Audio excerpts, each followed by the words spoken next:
Thank you, John. And since most of you are probably associated with the Navy, I just want to thank you for your service. It's a privilege to be here. It's a lovely setting and historic. And it's interesting that the gentleman that John just mentioned, the local son, was killed 2 weeks before the end of the war, because that's the same scenario I have in this book for the main character's son. The main character's name is Cora Blake, and she's from Deer Isle, Maine. And all the women that he mentioned are all from New England. So it's kind of a hometown story. I'm not sure, I mean, this is a more sort of professional audience than I usually speak to, so I may be repeating things you already know about the Gold Stars and the Blue Stars.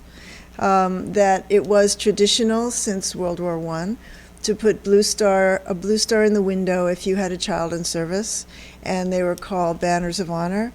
And if that child was killed, then you put a gold star over it. And the touching thing about these banners is that they were handmade, mainly. You could buy them in the store, but a lot of women just crocheted them or sewed pieces of fabric together, sometimes with elaborate tassels and decorations, and you can still find them around. In fact, the cover for this book was inspired by a real artifact that I found at Bay State Militaria.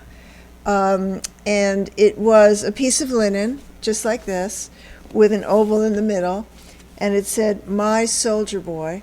And the moms would embroider those words, "My Soldier Boy," and make a little sampler, and then put the picture of their son in the oval and then frame it.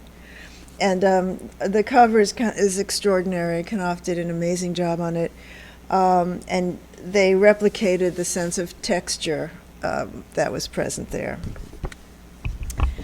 You know the stats about the involvement and the casualties.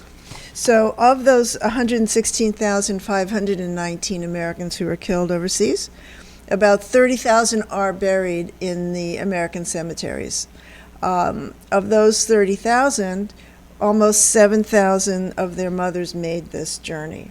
It's the first time in history that the sacrifice of mothers was officially recognized by the United States government. And these pilgrimages have never happened again.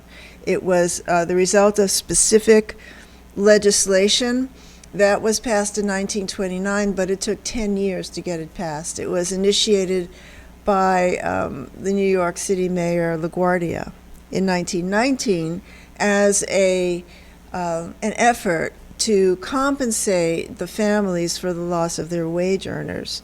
There were many parts to that effort, and the Gold Star Mothers Pilgrimages was one part of it. Finally, in 1929, Congress passed legislation that allocated $5 million for these pilgrimages, which was a lot of money in those days. You had to be eligible, and then you had to be found. Well, I guess you had to be found first, and then you had to be eligible, meaning you'd lost a son or a husband in the war. And then you had to be transported and organized. It was literally a military operation that was run by the War Department. Being the War Department, their records exist in triplicate, and they're all, you had to make some of those yourself, it seems. They are collected in the National Archives, where I did a lot of the research. In fact, I've been to every location that's in the book, including Musargon, Verdun, and Paris. So included in those vast files of documents are the itineraries, the original itineraries that the mothers followed, as well as what they call the liaison report, which is the report that the young lieutenant who was assigned to shepherd these women had to make every single day about every woman's habits. You know, what they ate, if they had a headache, if they had a fight with someone, all of that had to be documented. Kind of a little like daycare or something. So it wasn't until 13 years after the war that some of these mothers had closure for the first time. It was also part of a joint effort by the more wealthy women. You know that in World War I, we lost a lot of elite, educated youth because it was believed that the war would be over by Christmas by the time that we entered it. So there were some a layer of wealthy women who could go to Europe and see their boys. They actually were part of the group that went physically to Washington and lobbied to get this legislation passed on behalf of those who couldn't afford it. Now, there was a big difference in the 30s, well, many differences in the 30s from today. It was a very divisive time, racially and ethnically. There was a lot of prejudice that was pretty open. And among that cultural attitude was segregation. And it's important to talk about it because otherwise it will be lost to history. But the truth is that the black Gold Star mothers were segregated from the white. And they went on tramp steamers while the white mothers went on cruise ships. And they were given food that the War Department felt was more appropriate. All of that is woven into the book, as well as the divisiveness just between our 5 women. The 5 main characters are all from different cultures. We have Cora Blake, who's our librarian from Deer Isle, Maine. We have an African-American seamstress named Selma, who works in a Boston factory, an Irish maid named Katie from Dorchester. You'll be happy to know I personally did the research in Dorchester. I went to church bazaars and hung out in the bars there and kind of got a feel for the neighborhood. We have a Boston Brahmin named Bobby Olson, whose family owns a railroad. And we have Wilhelmina from Proudsneck, who is a former tennis star in a precarious mental state. And all led by Thomas Hammond. Now, since this is a forgotten, I'm going to come back to the situation of African Americans in a minute, but to introduce you to another important character, since nobody remembers these pilgrimages, the question is, how did I find out about them?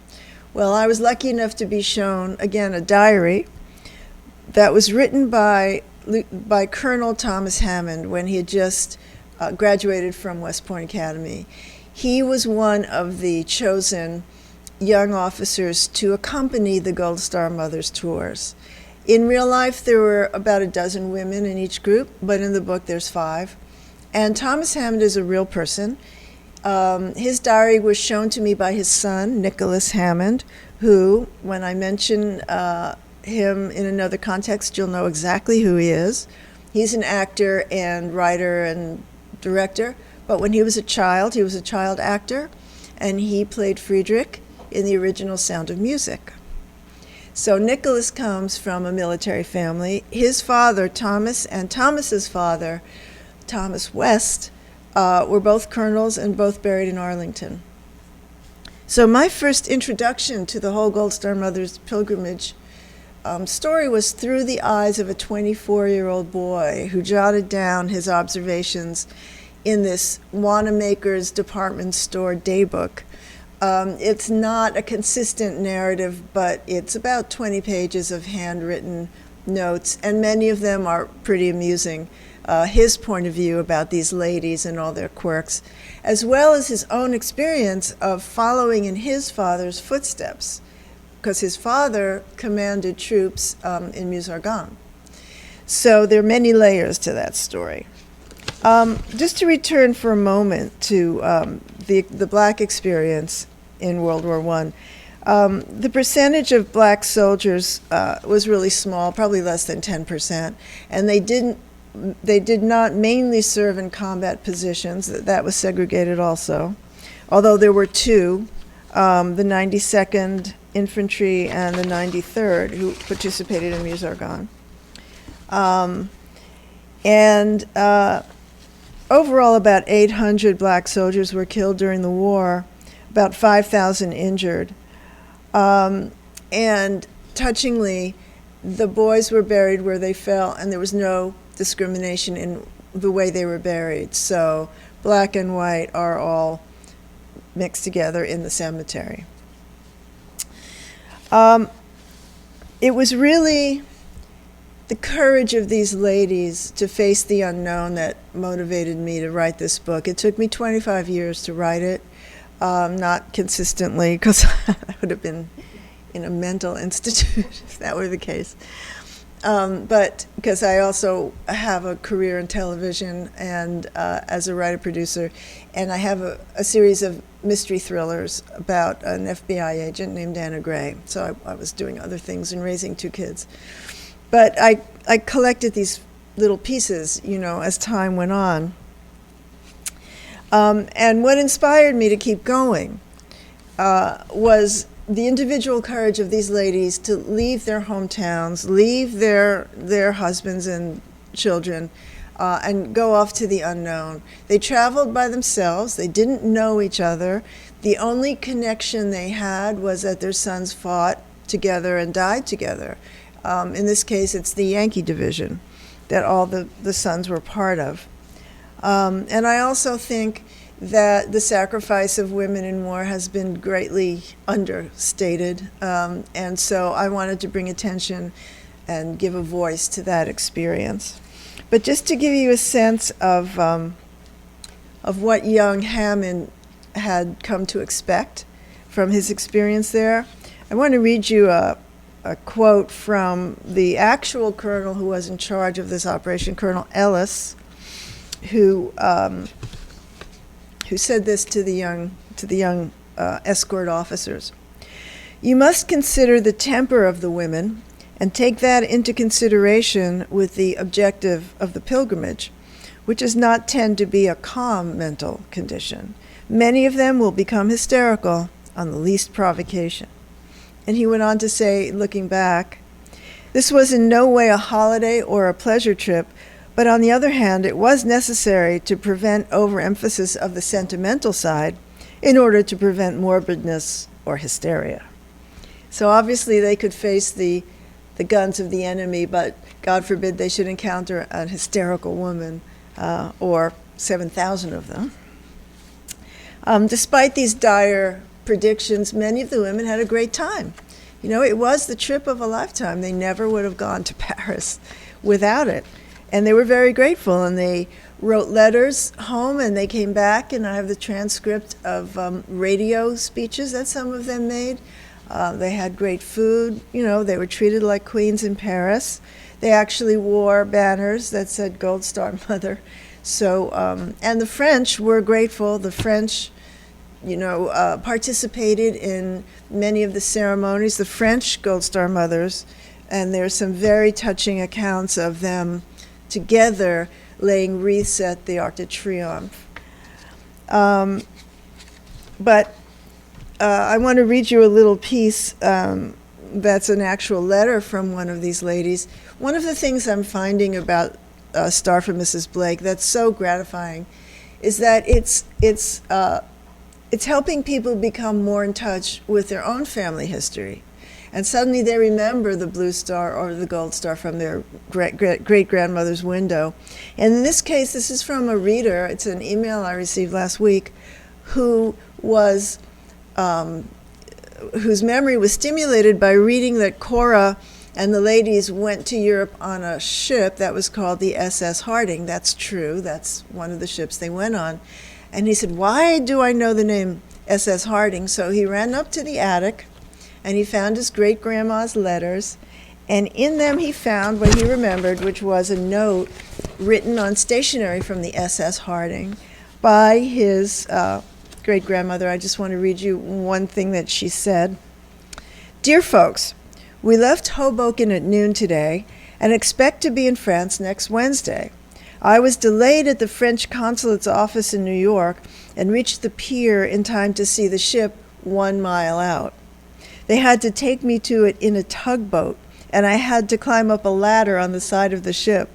I've seen it done in the movies, but by golly, I don't think Pearl White has anything on me."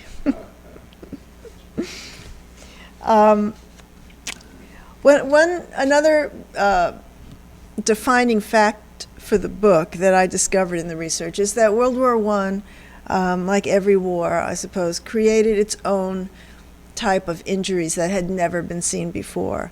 You know, you'll hear a lot about it. I'm sure many of you are well read in the history, but it is often referred to as a war of technology because many new ways of killing people were invented during that time, and one particularly effective combination was the use of poison gas and machine guns.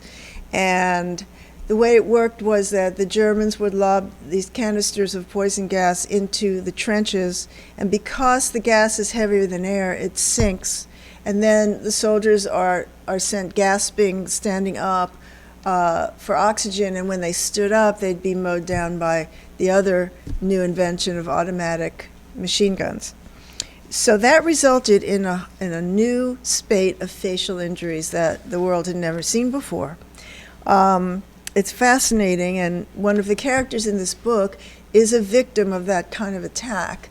His name is Griffin Reed. He's an American expat journalist living in Paris, and he, like the real victims, underwent about 16 different operations in England, where Sir Harold Giles was this real guy, was a pioneer actually in modern plastic surgery. They had to invent it as they went. And even when they were put back together, there was still, they were difficult to be seen in public. In fact, in England, they had special benches for these soldiers to sit on so they wouldn't scare little children.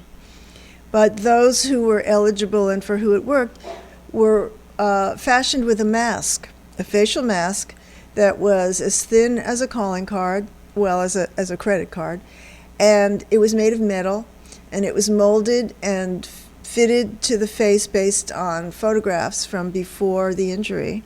And then the metal was actually painted to match the skin tones.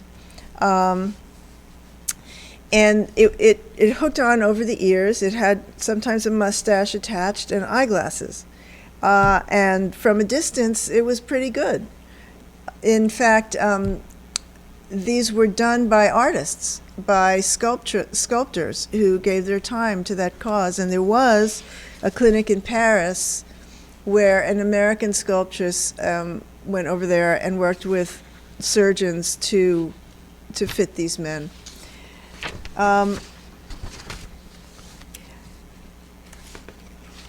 Also, the other thing that was developed during World War I was solving the problem of identifying and burying the dead. Because again, you know, as John mentioned, we had multiple disarticulation due to these high-powered shells.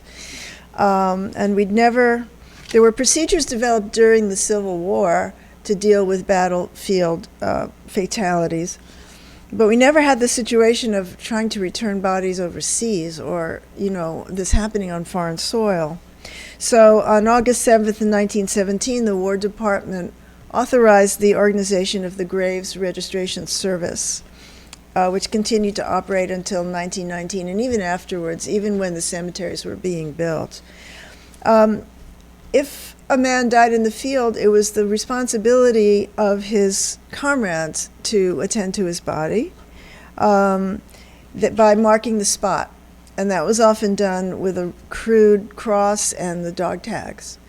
Later, the Graves Registration would go out there when it was more safe and retrieve the body and then either send it home or keep it there. Now, the decision about lots of these remains were moved around a lot, and it was obviously important to keep them identified.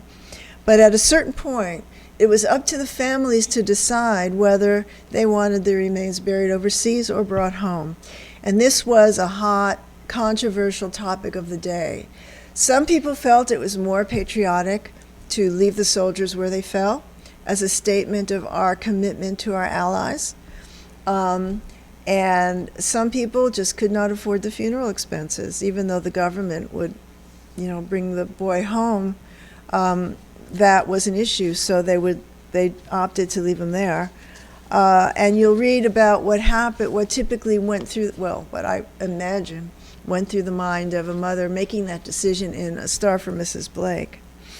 Now, again, I had original material to use in portraying this process.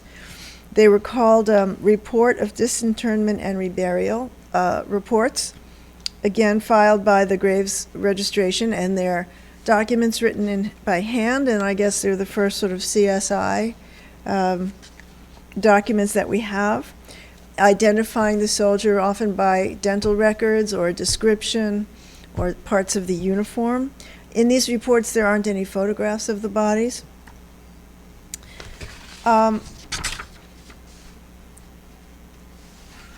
The other question that's been asked, that I've heard being asked, is why weren't the fathers included in this movement? And there's a historian named Lisa Boudreau who pointed out that although this legislation, what I'm quoting, had endorsed the role of woman as nurturer and suggested a maternal bond that surpassed the paternal one, there's also an appreciation for the newfound power, influence, and status of these women that they gained in the fight. In other words, the maternal bond was commercial.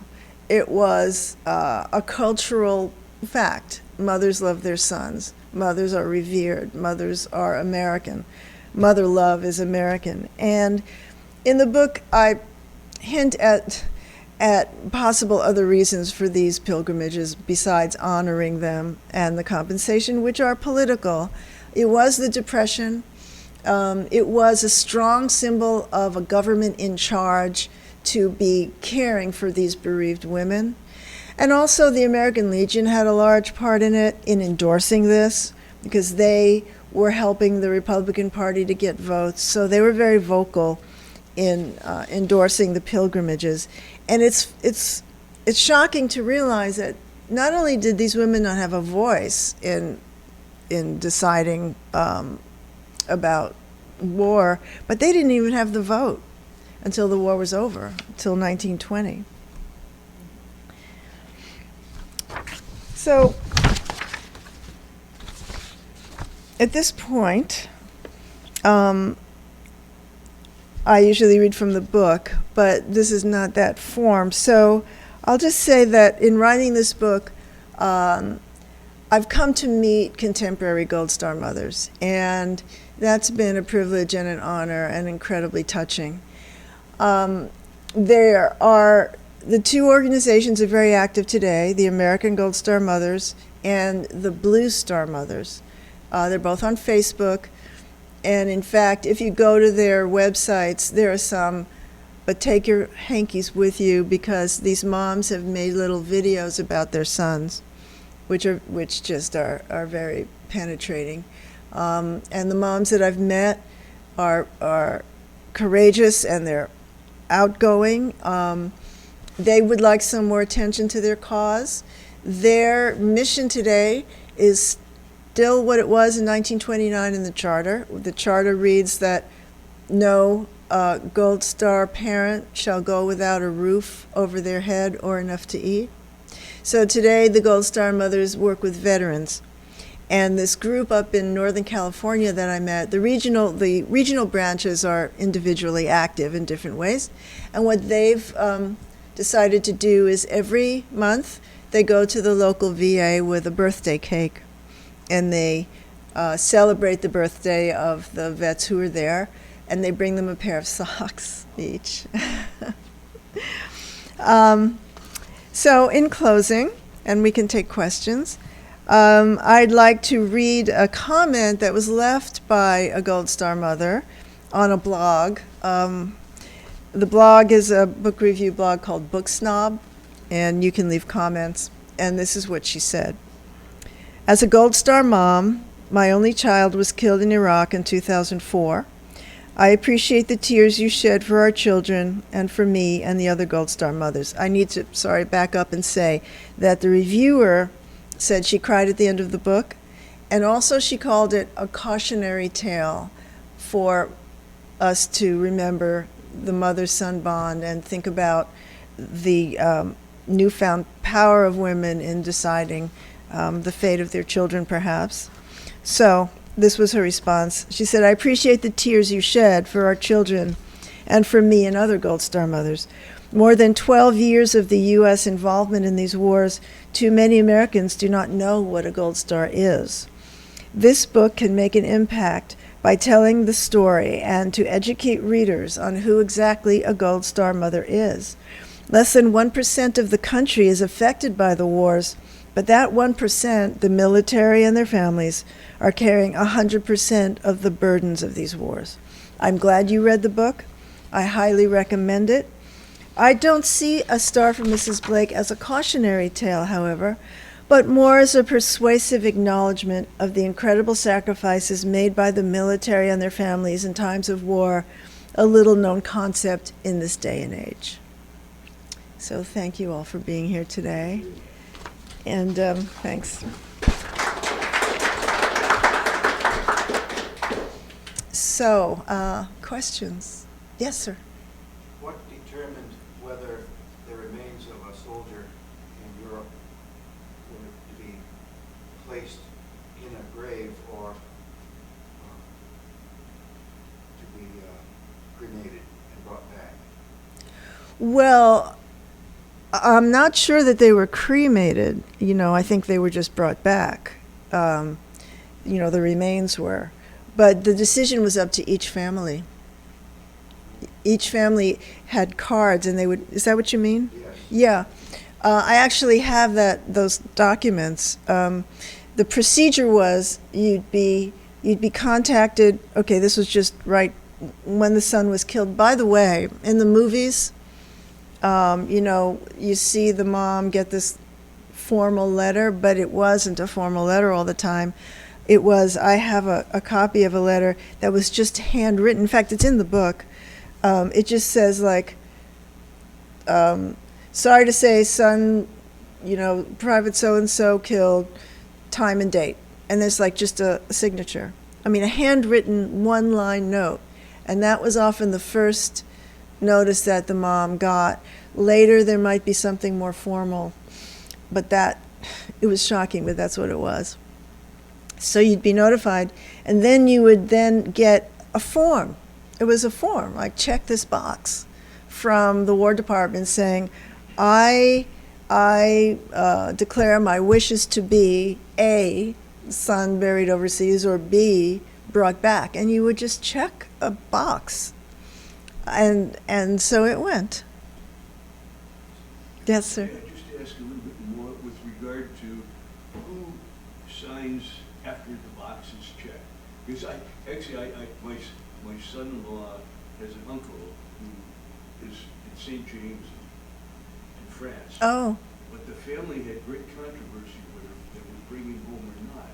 I don't know how they resolved it. He's there. I've been to the grave, but the family still has sort of bitter memories. Who really was accepted as the authority to sign the box? Because I can see where a husband and a wife wouldn't necessarily agree. Absolutely. I guess they had to figure out one of them had to sign it. I mean, it would be a parent. It would be the closest relative, But is that a father or a mother? About the mother, and I've always intuitively, being an old timer, the mother is a closer bond, and it would be much more significant for her to make the decision. But now you're mentioning the vote, and when you're talking World War II, the husband has to be the authority. That's a very good question. Do you remember specifically what went on within the family, No, I really or don't. have heard of it? I really don't. I just know it's been mentioned a couple of times, Mhm. so I know and it seems to me the mother lost. I think she had sort of bitter feelings because she thought he was. Yeah. So it's sort of a psychological feeling of. I can see where I would feel different than my wife. Mm-hmm. Right. Mm-hmm. I'm sure that's true. Very, of course. I mean, there's no good answer, right? Yeah, it's very emotional and personal. But the father didn't go to the pilgrimage either. No, the father, not formally. Although I'm sure that if they were able to, they would, later in the later years. People go today, well, you know, families go and make those pilgrimages. And by the way, if you're ever interested, you can get battlefield tour guides to take you out to the real battlefields, which I did, which is astonishing, because there's still unexploded munitions and German trenches.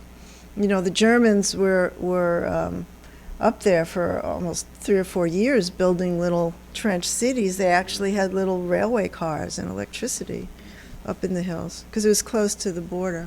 Which battlefields did you go to? I went to Meuse-Argonne. Have you been there too? No, my father was there. Oh, really? Interesting. So he was a contemporary of Colonel Hammond. Well, there's an awful lot of guys. But Yeah. it was a very big battle. Yes, it was the biggest battle in the war for us.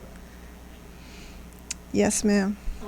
You mentioned earlier that it's under discussed or not often discussed, this pilgrimage. And so my question is, at that time, what kind of coverage was given by the major newspapers, if any, and publicized this, or were you able to see who chronicled it in real time?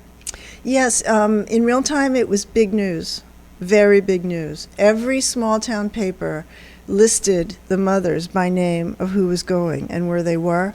And often they wrote letters that were published in the paper at the time.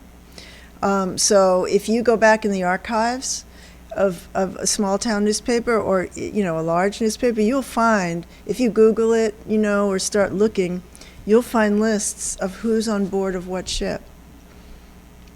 Yes, it was very big news. Yeah. I might just add that you mentioned Theodore LaGuardia.